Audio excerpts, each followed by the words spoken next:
Todos os dias lendo a Bíblia 40 minutos por dia. Imagina que aproximadamente em 100 dias nós terminaremos a leitura integral da Bíblia. Quantas vezes nós negligenciamos a leitura da palavra? Por vezes ficamos olhando palavras espaçadas, criando um Deus conforme a nossa vil imaginação. Eu convido vocês a lerem a Bíblia de maneira integral, sabendo que Deus se comunica de maneira inerrante por intermédio da sua palavra, que Deus possa direcioná-los, que Deus possa iluminar o entendimento através do Santo Espírito para que essas palavras guiem nossos passos, iluminem a nossa vida. Que seja conforme está escrito. Lâmpada para os meus pés é a palavra de Deus. Que possamos guardar a palavra de Deus no nosso coração para que não venhamos pecar contra Ele.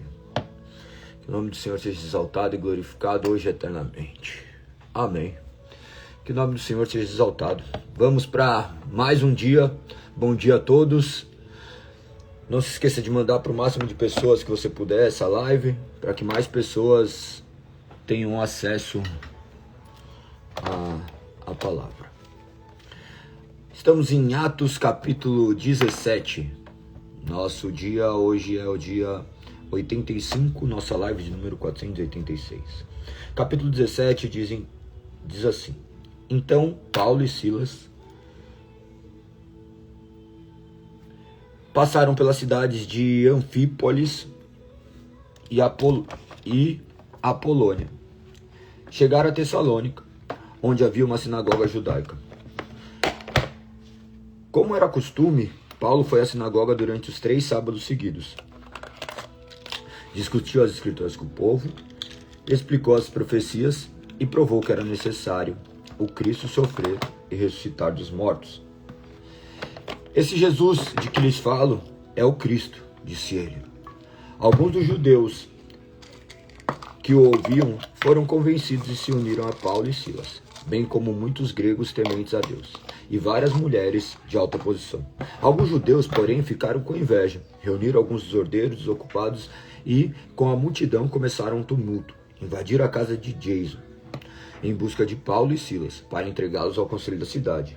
Mas como não os encontraram, arrastaram para fora Jason e alguns outros irmãos e os levaram diante do conselho.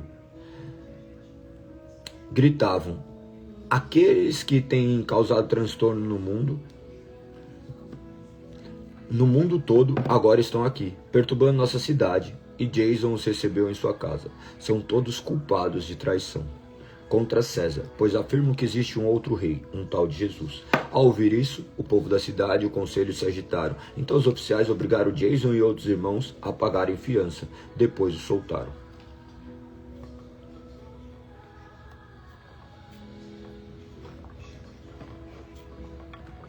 Ao anoitecer, os irmãos enviaram Paulo e Silas a Bereia. Quando lá chegaram, foram à sinagoga judaica. Os judeus que moravam em Bereia tinham a mente mais aberta que os de Tessalônica, e ouviram a mensagem de Paulo com grande interesse. Todos os dias examinavam as escrituras, para ver se Paulo e Silas ensinavam a verdade. Como resultado, muitos judeus creram, assim como vários gregos de alta posição, tanto homens como mulheres. Quando os judeus de Tessalônica souberam que Paulo estava pregando a palavra de Deus em Bereia, foram até lá e criaram um alvoroço. Os irmãos agiram de imediato e enviaram Paulo para o litoral, enquanto Silas e Timóteo permaneceram na cidade. Os que acompanharam Paulo o levaram até Atenas e depois voltaram a Bereia, com instruções para Silas e Timóteo irem ao encontro dele o mais depressa possível. Enquanto Paulo esperava por eles em Atenas, ficou muito indignado ao ver ídolos por toda a cidade. Por isso ia à sinagoga debater com os judeus e com os gentios tementes a Deus, e falava diariamente na praça pública, todos que ali estavam. Paulo também debateu com alguns dos filósofos, epicureus e estoicos. Quando lhes falou de Jesus e da ressurreição, eles perguntaram: o que esse tagarela está querendo dizer? Outros disseram: parece estar falando de deuses estrangeiros. Então levaram Paulo ao conselho da cidade e disseram: pode nos dizer que novo ensino é esse? Você diz coisas um tanto estranhas e queremos saber o que significam. Convém explicar que os atenienses, bem como os estrangeiros que viviam em Atenas, pareciam não fazer outra coisa senão discutir as últimas novidades. Então Paulo se levantou diante do conselho e assim se dirigiu a seus membros: homens de Atenas, vejo que em todos os aspectos vocês são muito religiosos, pois enquanto andava pela cidade, reparei em seus diversos altares. Um deles trazia a inscrição: ao Deus desconhecido. Esse Deus que vocês adoram sem conhecer é exatamente aqueles que lhe falam. Ele é o Deus que fez o mundo e tudo que nele há, uma vez que é Senhor dos céus e da terra, não habita em templos feitos por mãos humanas. E não é servido por mãos humanas, pois não necessita de coisa alguma. Ele mesmo dá vida e fôlego a tudo, e supre cada necessidade. De um homem só, ele criou todas as nações da terra, tendo decidido de antemão onde se estabeleceriam, e por algum tempo, e por quanto tempo. Seu propósito era que as nações buscassem a Deus. Tateando, talvez viesse encontrá-lo. Embora ele não esteja longe de nenhum de nós, pois nele vivemos, nos movemos e existimos. Como disseram alguns de seus próprios poetas, somos descendência dele. E, por ser isso verdade, não devemos imaginar Deus como um ídolo de ouro, prata ou pedra projetada por artesãos. No passado, Deus não levou em conta a ignorância das pessoas acerca dessas coisas, mas agora ele ordena que todos, em todo lugar, se arrependam, pois ele estabeleceu um dia para julgar o mundo com justiça por meio do homem que ele designou, e mostrou a todos quem é esse homem ao ressuscitá-lo dos mortos. Quando ouviram Paulo falar da ressurreição dos mortos, alguns riram com desprezo, outros, porém, disseram: queremos ouvir mais sobre isso em outra ocasião. Então Paulo se retirou do conselho, mas alguns se juntaram a ele e creram. Entre eles estavam Dionísio, membro do conselho, uma mulher chamada Damares e alguns outros. Capítulo 18. Algum tempo depois, Paulo deixou Atenas e foi para Corinto. Ali encontrou um judeu chamado Áquila, natural de Ponto, que havia chegado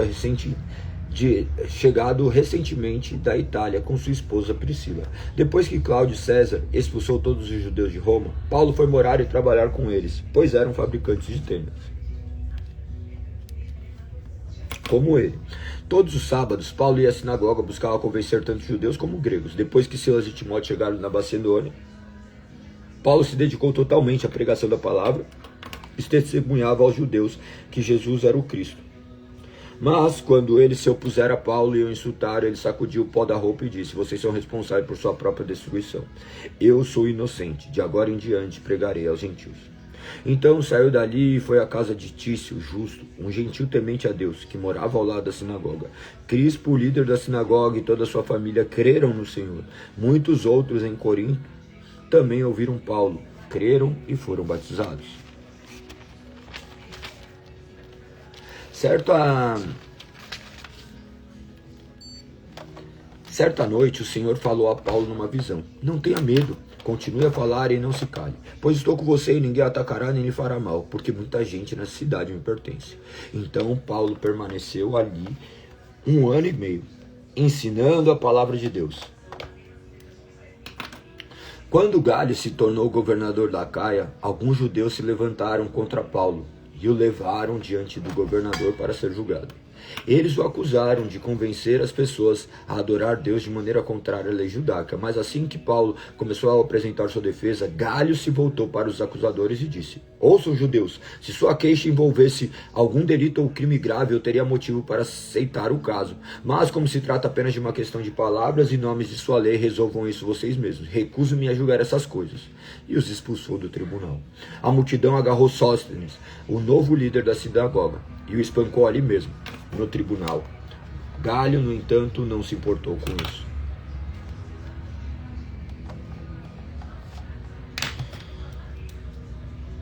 Paulo ainda permaneceu em Paulo ainda permaneceu em Corinto por algum tempo, então se despediu dos irmãos e foi a Cencreia, onde raspou a cabeça de acordo com o costume judaico para pôr fim de um voto. Em seguida partiu de novo para a Síria, levando consigo Priscila e Áquila. Chegaram ao porto de Éfeso, onde Paulo os deixou. Enquanto estava ali, foi à sinagoga para debater com os judeus. Eles pediram que ficasse mais tempo, mas ele recusou. Ao despedir-se, Paulo disse: voltarei depois, se Deus quiser. Então zarpou de Éfeso. A parada seguinte foi no porto de Cesareia, de onde subiu Jerusalém e visitou a igreja. Em seguida voltou para Antioquia. Depois de passar algum tempo ali, voltou para a Galácia e pela Frígia, visitando e fortalecendo todos os discípulos. Enquanto isso, chegou a Éfeso, vindo de Alexandria, no Egito, um judeu chamado Apolo. Era um orador eloquente, que conhecia bem as Escrituras. Tinha sido instruído no caminho do Senhor e ensinava a respeito de Jesus com profundo entusiasmo e exatidão, embora só conhecesse o batismo de João. Quando ouviram falar corajosamente na sinagoga, Priscila e Áquila o chamaram de lado e lhe explicaram com mais exatidão o caminho de Deus. Apolo queria percorrer a Caia, e os irmãos de Éfeso o incentivaram. Escreveram uma carta aos discípulos de lá, pedindo que o recebesse bem. Ao chegar, foi de grande ajuda àqueles que pela graça haviam crido. Pois, em debates públicos, refutava os judeus com fortes argumentos. Usando as Escrituras, demonstrava-lhes que Jesus é o Cristo. Capítulo 19. Enquanto Apolo estava em Corinto, Paulo viajou pelas regiões do interior, até chegar a Éfeso, no litoral, onde encontrou alguns discípulos. Eles lhe perguntou: vocês receberam o Espírito Santo quando creram? Não, responderam eles, nem sequer ouvimos que existe o Espírito Santo. Então, que batismo vocês receberam? Perguntou ele. O batismo de João, responderam. Paulo disse: João batizava com batismo de arrependimento, dizendo ao povo que cresce naquele que viria depois, isso é, em Jesus. Assim que ouviram isso, foram batizados em nome do Senhor Jesus. Paulo lhe impôs as mãos e o Espírito veio sobre eles, e falaram em línguas e profetizaram. Eram ao todo uns 12 homens. Em seguida, Paulo foi à sinagoga, e ali pregou corajosamente durante 3 meses, argumentando de modo convincente sobre o reino de Deus. Mas alguns deles se mostraram endurecidos, rejeitaram a mensagem e falaram publicamente contra o caminho. Paulo então deixou a sinagoga e levou consigo os discípulos, passando a realizar discussões diárias na escola de Tirano. Isso continuou durante 2 anos seguintes, e gente de toda a província da Ásia, tanto judeus como gregos, ouviam a palavra do Senhor. Deus concedeu a Paulo o poder de realizar milagres extraordinários, quando lenços ou aventais usados por eles eram colocados sobre enfermos. Estes eram curados de suas doenças, e deles saíam espíritos malignos. Alguns judeus viajavam pela cidade expulsando espíritos malignos. Tentavam usar o nome do Senhor Jesus, dizendo: ordeno que saia no nome de Jesus, a quem Paulo anuncia. Os homens que faziam isso eram 7 filhos de Servo. Um dos principais sacerdotes, certa ocasião, o espírito maligno respondeu: eu conheço Jesus e conheço Paulo, mas quem são vocês? O homem possuído pelo espírito maligno saltou em cima deles e o atacou com tanta violência que fugiram para casa, despidos e feridos. A notícia do ocorrido se espalhou rapidamente por toda a cidade de Éfeso, tanto entre judeus como entre gregos, e sobre eles veio um temor reverente, e o nome do Senhor Jesus era engrandecido. Muitos dos que creram confessaram suas obras pecaminosas. Vários deles que haviam praticado feitiçaria trouxeram seus livros de encantamentos e os queimaram publicamente. O valor dos livros totalizou 50.000 moedas de prata. Assim, a mensagem a respeito do Senhor se espalhou amplamente e teve efeito poderoso. Depois disso, Paulo se sentiu impelido pelo Espírito a passar pela Macedônia e Acaia, antes de ir a Jerusalém. E de lá devo prosseguir para Roma, disse ele. Então enviou adiante dele a Macedônia 2 assistentes, Timóteo e Erasto, e permaneceu um pouco mais na província da Ásia. Por essa época houve enorme tumulto em Éfeso, por causa do caminho. Começou com Demétrio, ourives que fabricava modelos de prata no templo da deusa Ártemis, que empregava muitos artífices. E ele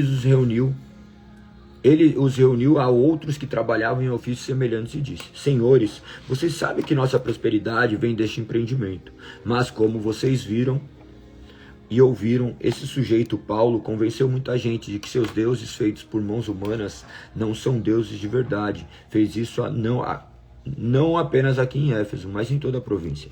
Claro que não, me refiro apenas à perda do respeito público por nossa atividade. Também me preocupa que o templo da grande deusa Artemis perca sua influência. E que essa deusa magnificada, adorada em toda a província da Ásia e ao redor do mundo, seja destituída de seu grande prestígio. Ao ouvir isso, ficaram furiosos e começaram a gritar: grande é Artemis dos Efésios! Em pouco tempo a cidade toda estava uma confusão. O povo correu para o anfiteatro arrastando os macedônios, Gaio e Aristarco, companheiros de viagem de Paulo. Ele também quis entrar, mas os discípulos não permitiram. Alguns amigos de Paulo, oficiais da província, também lhe enviaram um recado, no qual suplicaram que não arriscasse a vida entrando no anfiteatro. Lá dentro, em polvorosa, o povo todo gritava, e cada um dizia uma coisa. Na verdade, a maioria nem sabia por que estava ali. Entre a multidão, os judeus empurravam Alexandre para a frente e ordenaram que explicasse a situação. Ele fez sinal pedindo silêncio e tentou falar. No entanto, quando a multidão percebeu que ele era judeu, começou a gritar novamente e continuou por cerca de 2 horas. Grande é Artemis dos Efésios. Por fim, o escrivão da cidade conseguiu acalmar a multidão e disse: cidadãos de Éfeso, todos sabem que Éfeso é guardiã do templo da grande Artemis, cujo a imagem caiu do céu para nós. Portanto, sendo este um fato inegável, acalmem-se e não façam nada precipitadamente. Vocês trouxeram estes homens aqui, mas eles não roubaram nada do templo nem disseram coisa alguma contra a nossa deusa. Se Demétrio e seus artífices têm alguma queixa contra eles, os tribunais estão abertos e há oficiais disponíveis para ouvir o caso, que façam acusações formais. E se há outras queixas que desejam apresentar, elas podem ser resolvidas em assembleia conforme a lei. Corremos o risco de ser acusados de provocar desordem, pois não há motivo para este tumulto. E se exigirem de nós uma explicação, não teremos o que dizer. Então os despediu, e a multidão se dispersou. Passado o tumulto, Paulo mandou chamar os discípulos e encorajou. Capítulo 20. Então se despediu e partiu para a Macedônia. Enquanto estava lá, encorajou os discípulos em todas as cidades por onde passou. Em seguida, desceu à Grécia, onde ficou por 3 meses. Quando se preparava para navegar de volta à Síria, descobriu que alguns judeus conspiravam contra sua vida e decidiu voltar pela Macedônia. Alguns homens viajavam com ele: Sópatro, filho de Pirro, de Bereia, Aristarco e Secundo, de Tessalônica, Gaio de Derbe, Timóteo e Tíquico e Trófimo, da província da Ásia. Eles foram adiante e esperaram por nós em Troade. Terminada a festa do pães e fermentos, embarcamos no navio em Filipos. E 5 dias depois nos reencontramos em Troade, onde ficamos 1 semana. No primeiro dia da semana nos reunimos com os irmãos, de lá para partir o pão. Paulo começou a falar ao povo e, como pretendia embarcar no dia seguinte, continuou até à meia-noite. A sala do andar superior, onde estavam reunidos, era iluminada por muitas lamparinas. O discurso de Paulo se estendeu por horas, e um jovem chamado Eutico, que estava sentado no parapeito da janela, ficou muito sonolento. Por fim, adormeceu profundamente e caiu de uma altura de 3 andares e morreu. Paulo desceu, inclinou-se sobre o jovem e o abraçou. Não desesperem, disse ele, o rapaz está vivo. Então todos subiram. Novamente partiram o pão e comeram juntos. Paulo continuou a lhes falar até o amanhecer e depois partiu. Enquanto isso, o jovem foi levado para casa vivo e todos sentiram um grande alívio. Paulo foi por terra até Assos, onde havia definido que deveríamos esperar por ele, enquanto nós fomos de navio. Encontrou conosco em Assos e navegamos junto até Mitilene. No dia seguinte, passamos em frente à ilha de Quios. No outro dia, atravessamos para a ilha de Samos e um dia depois, chegamos a Mileto. Paulo havia decidido não aportar em Éfeso, pois não queria passar mais tempo na província da Ásia. Tinha pressa de chegar a Jerusalém, se possível para a festa de Pentecostes. Por isso, em Mileto, mandou chamar os presbíteros da igreja de Éfeso. Quando chegaram, ele lhes disse: vocês sabem que desde o dia em que pisei na província da Ásia até agora, fiz o trabalho do Senhor humildemente, com muitas lágrimas. Suportei as provocações decorrentes de intrigas dos judeus. Jamais deixei de dizer a vocês o que precisavam ouvir, seja publicamente, seja em seus lares. Anunciei uma única mensagem, tanto para os judeus como para gregos. É necessário que se arrependam, se voltem para Deus e tenham fé em nosso Senhor Jesus Cristo. Agora, impelido pelo Espírito, vou a Jerusalém. Não sei o que me espera ali, senão que o Espírito Santo me diz em todas as cidades que tenho pela frente prisão e sofrimento. Mas minha vida não vale coisa alguma para mim, a menos que eu use para completar minha carreira e a missão que me foi confiada pelo Senhor Jesus, dar testemunhos das boas novas da graça de Deus. Agora sei que nenhum de vocês a quem anuncio o reino me verá outra vez. Por isso declaro hoje que se alguém se perder, não será por minha culpa, pois não deixei de anunciar tudo o que Deus quer que vocês saibam. Portanto,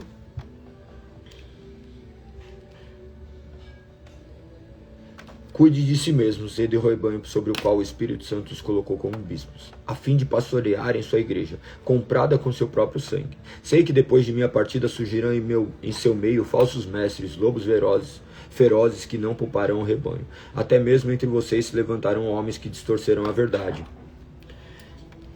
a fim de conquistar seguidores.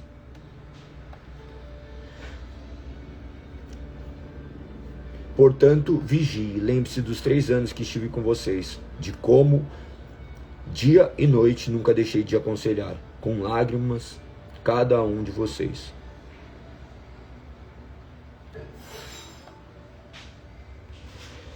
E agora eu os entrego a Deus e a mensagem de sua graça que pode edificá-los e dar-lhes uma herança com todos que ele separou para si.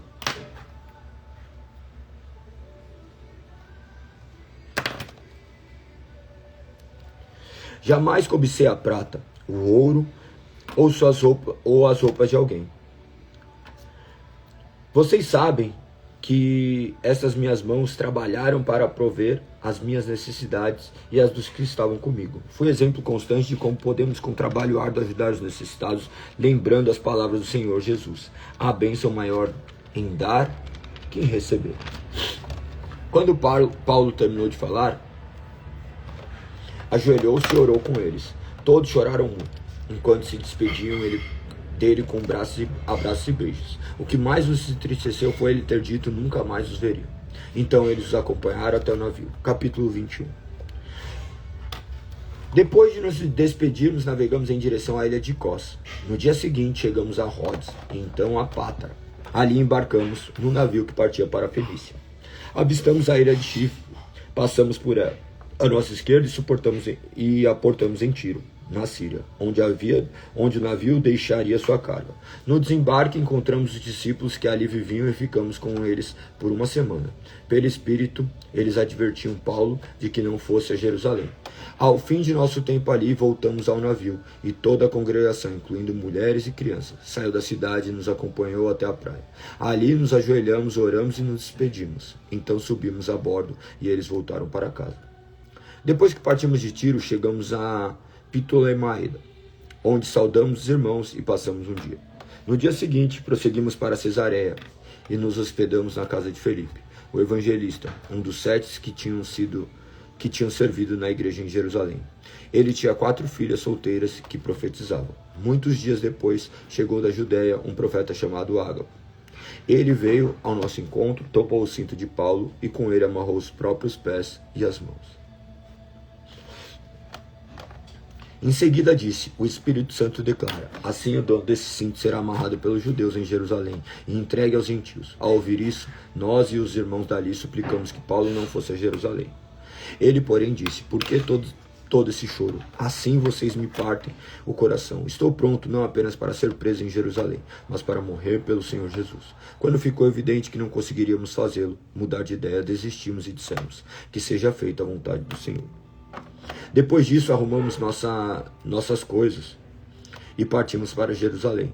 Alguns discípulos de Cesareia nos acompanharam e nos levaram à casa de Minasson, nascido em Chipre, e um dos primeiros discípulos. Quando chegamos a Jerusalém, os irmãos nos deram calorosas boas-vindas. No dia seguinte, Paulo foi conosco ao encontro com Tiago. Todos os presbíteros da igreja de Jerusalém estavam presentes.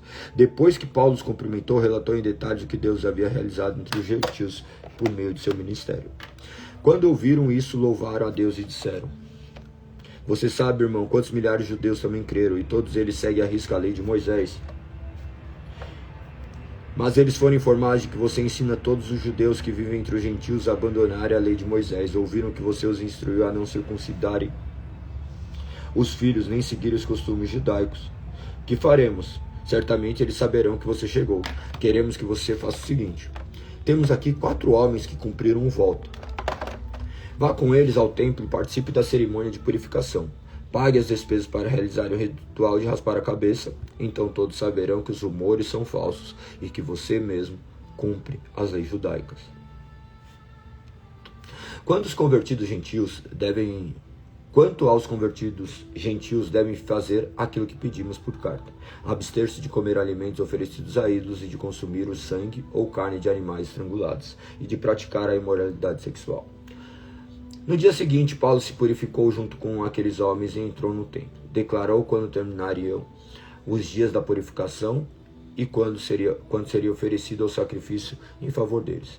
Estando os 7 dias quase no fim, alguns judeus na província da Ásia viram Paulo no templo e incitaram a multidão contra ele. Agarraram, gritaram: homem de Israel, ajudem-nos. Este é o homem que fala contra nosso povo em toda parte e ensina todos a desobedecerem às leis judaicas. Fala contra o templo e até profana esse santo lugar, trazendo gentios para dentro dele. Antes tinha visto Paulo na cidade com Trófimo, um gentio de Éfeso, e concluíram que Paulo o havia levado para dentro do templo. Toda a cidade se agitou com essas acusações, e houve um grande tumulto. A multidão agarrou Paulo e o arrastou para fora do templo. Imediatamente foram fechadas as portas. Quando procuravam matar Paulo, chegou ao comandante no regime romano a notícia que toda Jerusalém estava em rebuliço. No mesmo instante, ele chamou seus soldados e oficiais e correu para o meio da multidão. Quando viram o comandante e os soldados se aproximarem, pararam de espancar Paulo. Então o comandante o prendeu e mandou para que o amarrassem com 2 correntes. Em seguida perguntou à multidão quem era ele e o que havia feito. Uns gritavam uma coisa, outros gritavam outra. Não conseguindo descobrir a verdade no meio de todo o tumulto, ordenou que Paulo fosse levado à fortaleza. Quando Paulo chegou às escadas, o povo se tornou tão violento que os soldados tiveram de levantá-lo nos ombros para protegê-lo. E a multidão foi atrás, gritando: matem-no, matem-no. Quando Paulo estava para ser levado à fortaleza, disse ao comandante: posso ter uma palavra com o senhor? Surpreso, o comandante perguntou: você fala grego? Não é você o egípcio que liderou uma rebelião algum tempo atrás e levou consigo o deserto 4.000 assassinos? Não, respondeu Paulo. Sou judeu e cidadão de Tarso, cidade importante da Cilícia. Por favor, permita-me falar a esta gente. O comandante concordou, de modo que Paulo ficou em pé na escadaria e fez sinal para o povo se calar. Logo, um silêncio profundo envolveu a multidão e ele lhe falou em aramaico, o idioma deles. Irmãos e pais, disse Paulo, ouçam-me enquanto apresento minha defesa. Quando ouviram falar em aramaico, o silêncio foi ainda maior. Então Paulo disse: sou judeu, nascido em Tarso, cidade da Cilícia. Fui criado aqui em Jerusalém e educado por Gamaliel. Como aluno dele, fui instruído rigorosamente em nossas leis e nos costumes judaicos. Tornei-me muito zeloso de honrar a Deus em tudo que fazia, como vocês são hoje. E fui ao encalço dos seguidores no caminho, perseguindo alguns até a morte, prendendo homens e mulheres e lançando-os na prisão.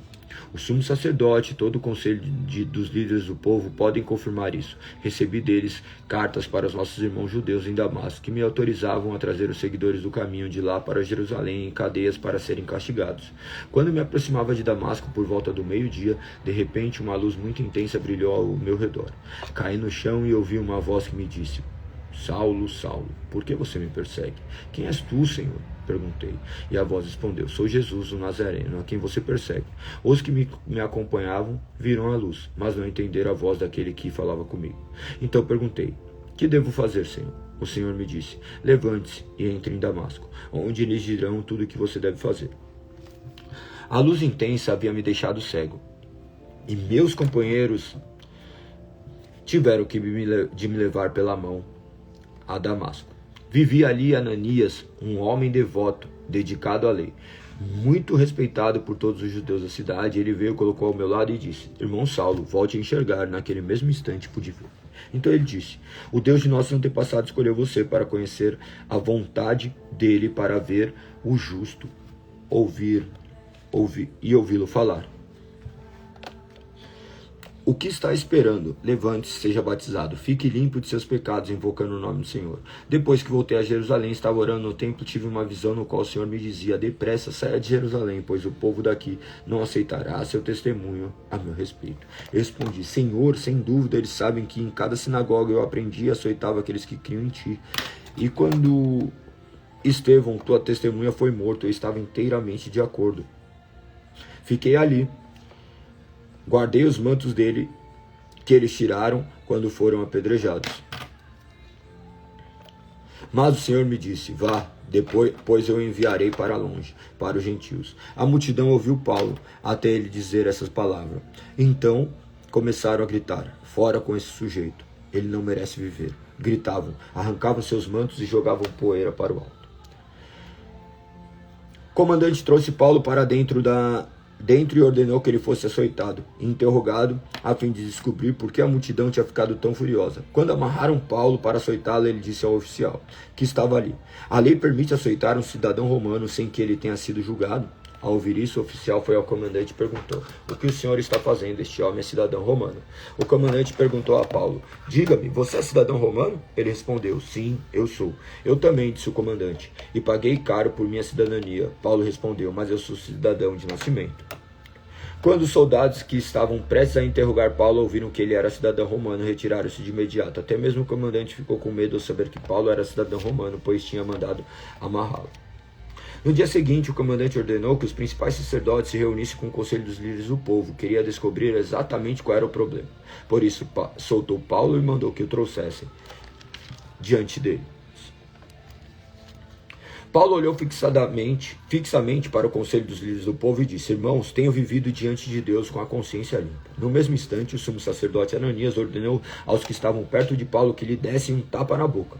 Então Paulo disse: Deus o ferirá, seu grande hipócrita. Que espécie de juiz é o Senhor, desrespeitando a lei ao mandar-me agredir dessa forma? Os que estavam perto de Paulo lhe disseram: você ousa insultar o sumo sacerdote de Deus? Irmãos, não sabiam que ele era. Não sabia que ele era o sumo sacerdote, respondeu Paulo, pois as escrituras dizem: não fale mal de suas autoridades. Sabendo Paulo que alguns membros do conselho dos líderes do povo eram saduceus e outros fariseus, gritou: irmãos, sou fariseu como eram meus antepassados, e estou sendo julgado por causa de minha esperança na ressurreição dos mortos. Quando Paulo disse isso, o conselho se dividiu: fariseus contra saduceus, pois os saduceus afirmam não haver ressurreição, nem anjos, nem espíritos, mas os fariseus creem em todas essas coisas. Houve grande alvoroço. Alguns dos mestres da lei, que eram fariseus, se levantaram e começaram a discutir energicamente. Não vemos nada de errado com este homem, gritavam. Talvez um espírito ou um anjo tenha falado a ele. A discussão ficou cada vez mais violenta e o comandante teve medo que Paulo fosse feito em pedaços. Assim ordenou que os soldados retirassem a força e o levassem de volta à fortaleza.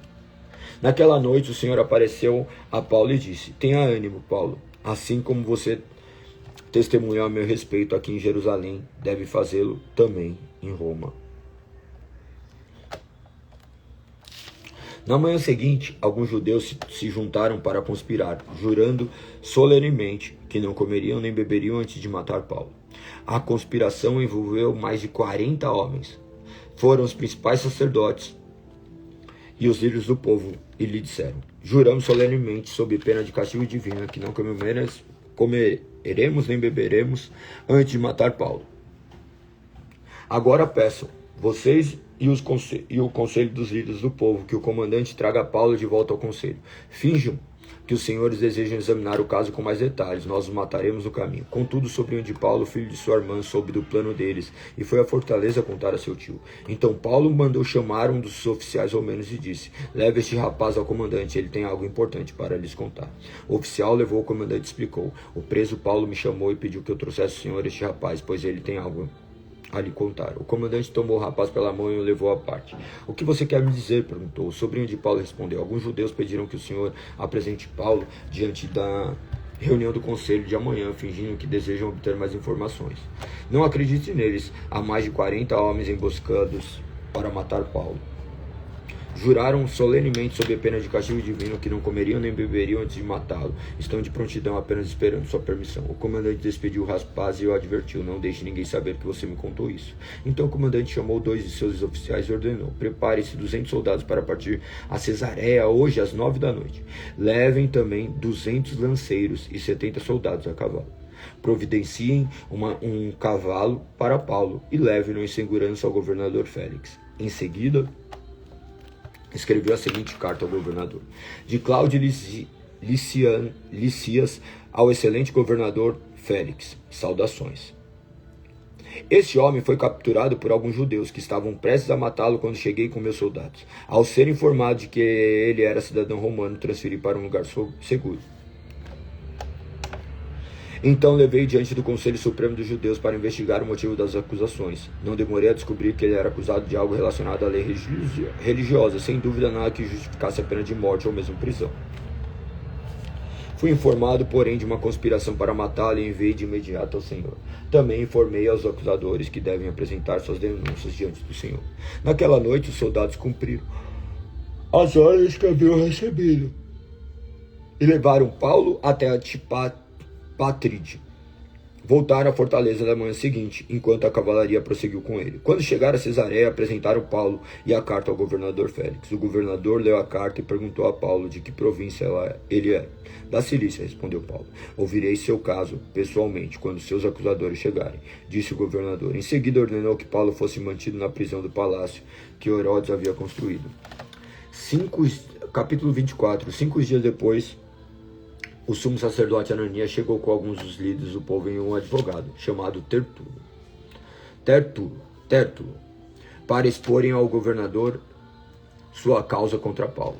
Quando Paulo foi chamado, Tértulo apresentou acusações. Excelentíssimo Félix, o Senhor tem proporcionado a nós, judeus, um longo período de paz e com perspicácia tem realizado reformas que muitos nos beneficiam. Por todas essas coisas nós lhe somos extremamente gratos. Contudo, não desejo tomar seu tempo, por isso peço sua atenção apenas por um momento. Constatamos que este homem é um perturbador, que vive causando tumulto entre os judeus e de todo mundo. É o principal líder da seita conhecida como os Nazarenos. Quando o prendemos, estava tentando profanar o templo.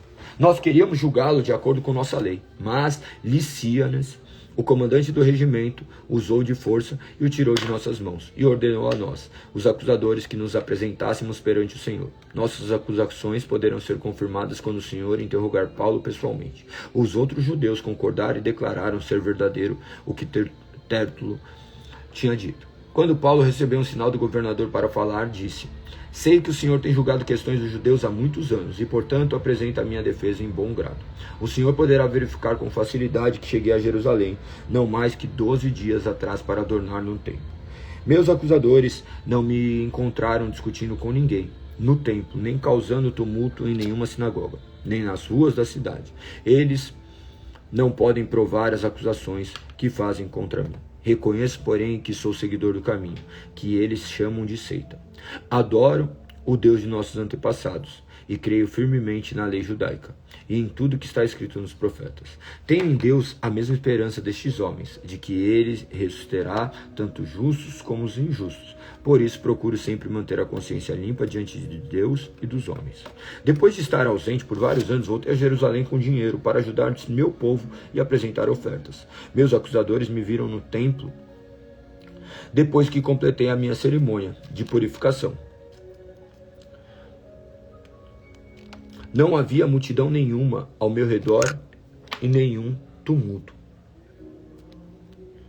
Só estavam ali alguns judeus da Ásia. São eles que deveriam estar aqui diante do Senhor para me acusar, se tem algo contra mim. Pergunte a esses homens que aqui estão de que crimes o conselho dos líderes do povo me considera culpado. Exceto pela ocasião em que gritei: estou sendo julgado diante dos senhores porque creio na ressurreição dos mortos.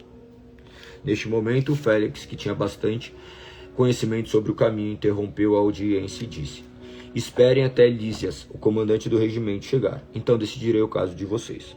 Ordenou que um oficial mantivesse Paulo sob custódia, mas lhe deu certa liberdade e permitiu que seus amigos visitasse e providenciasse aquilo que ele precisava.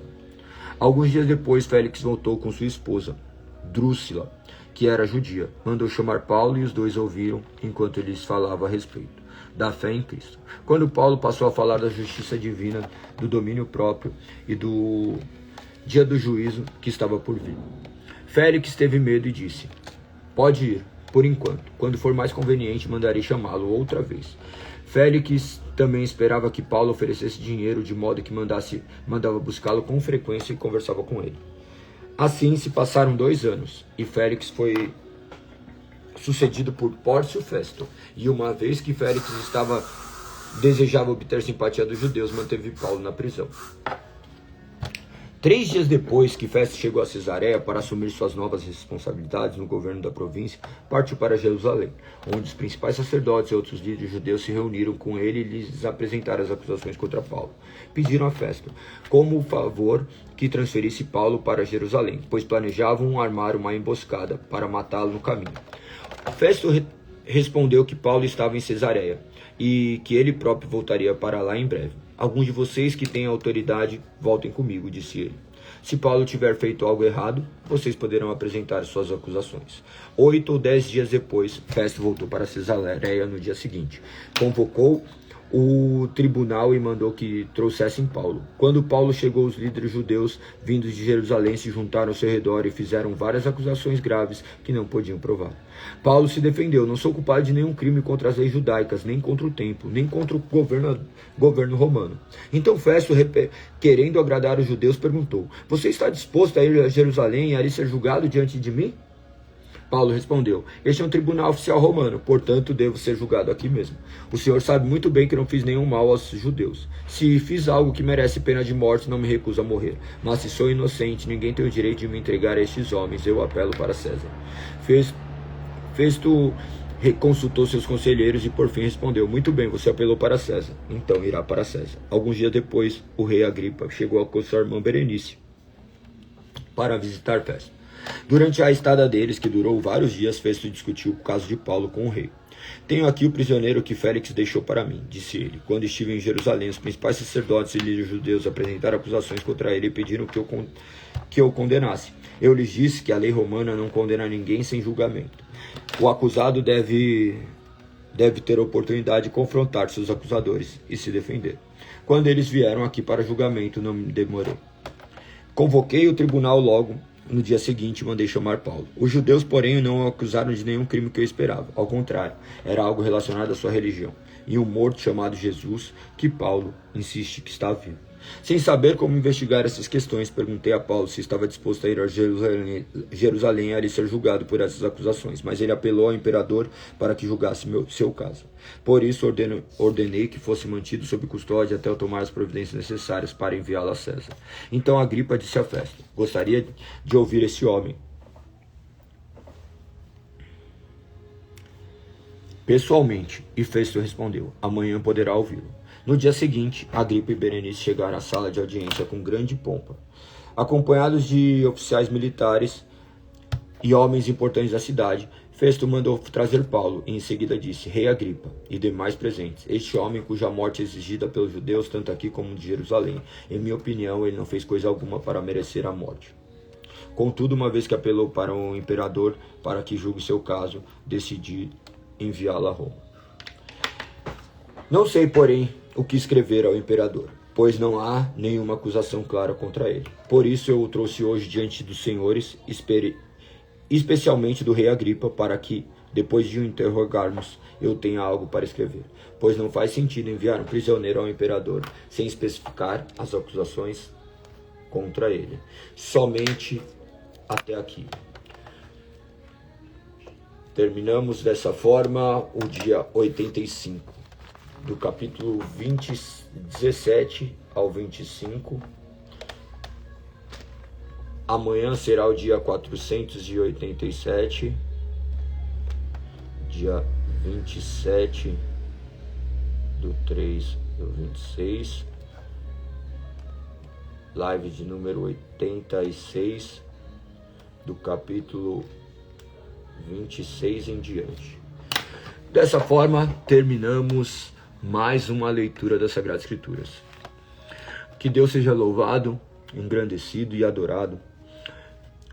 Que Deus continue capacitando cada um de vocês. Muito obrigado a todos que fazem parte disso, que estão aí firmes e fortes, lendo, meditando nas Sagradas Escrituras. Que vocês continuem, dia após dia, persistirem e clamarem para que o Senhor os direcione.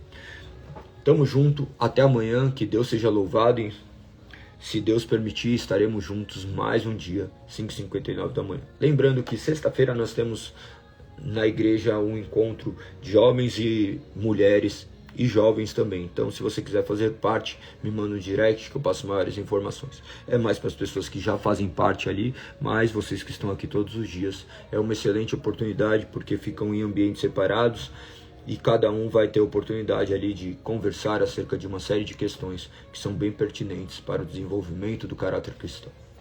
Um beijo no coração, tamo junto, fui, até amanhã.